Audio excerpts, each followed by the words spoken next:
Бейнеролик BRICS-Bet компаниясының қолдауымен түсірілген, тек сол жерде жоғары коэффициенттер, оперативті қызмет және де жедел төлемдер. Егер спорттан хабарларыңыз мол азамат болсаңыз және де аз емес ақшаны тез арада көтергілеріңіз келсе, дәл осы компания сіздерге арналған.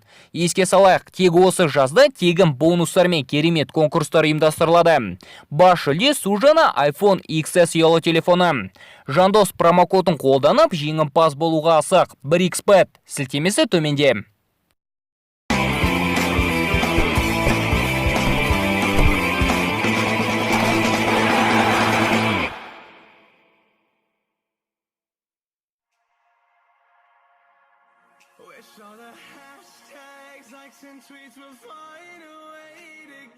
Соңғы кездері әлем футболын Криштиану Роналдудың Барселона сапына ауысу мүмкіндігі жөніндегі сыбыстар тарап жүргені жасырын емес.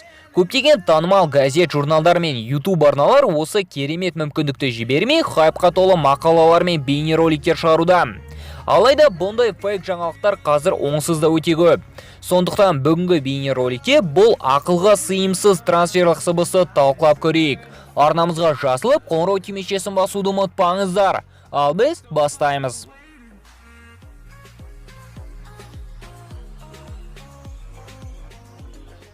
Біріншіден, бұл ақпарат қай жерден шықты деген ой туындайды.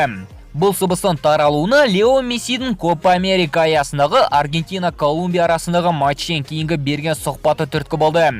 Тілші Мессиден Роналдудың Ювентус сапынан кетуі жөнінде не дейсіз деген сұрағына Лео, Ювентус оларды кім жаттықтырмаса да өте мықты клуб.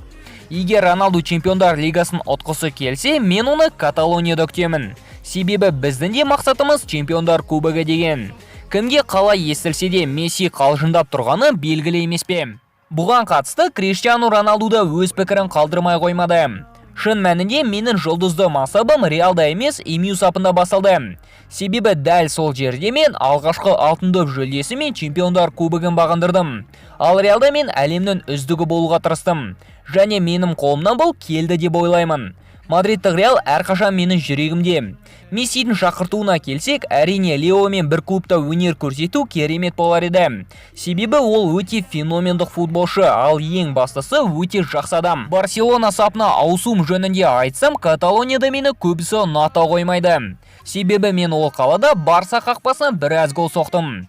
Месси мен келешекте бір клубта өнер көрсетуіміз мүмкін. Тек ол клуб Барселона деп ойламас едім. Ойыншылардың әлде қандай сұхбаттарын талқылаудың еш негізін көріп тұрған жоқпын. Себебі бұл трансфер ешқашанда орын алмайды. Және болуы мүмкін емес. Бұл трансфердің ақмақтығын дейміз бе, жоқ ақылға қонымсыздығын сөзбен айтып жеткізу мүмкін емес. Ферраридің моторын Бугаттидің салонына салғанмен бірдей. Қысқасы сіздер түсіндіңіздер.